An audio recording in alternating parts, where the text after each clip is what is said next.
ఏంటి రెట్టిస్తూనే ఉన్నావు? నా మనవరాలు ఎలా ఇరికించిందో చూసావా? నువ్వేం చెప్పినా నేను ఊరుకుంటాను అనుకుంటున్నావా నీ మనసులో?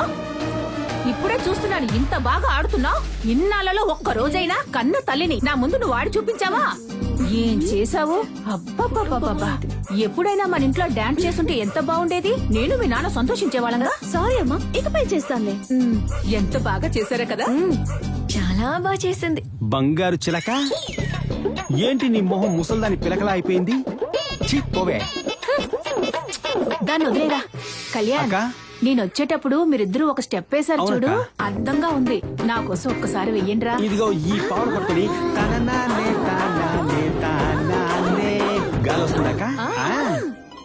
ఏమే, నువ్వు నన్ను కొట్టినా పర్లేదు, మన మోట మీద ఒప్పుకుందామే. నేను వేరే డాన్స్ చేసి కాళ్ళేరో కొట్టుకున్నా. నేను ఒప్పుకున్నా తను వదిలిపెట్టడే. నేను 4వ తరగతిలో ఉన్నప్పుడు నోట్లో నెమలికలు పెట్టి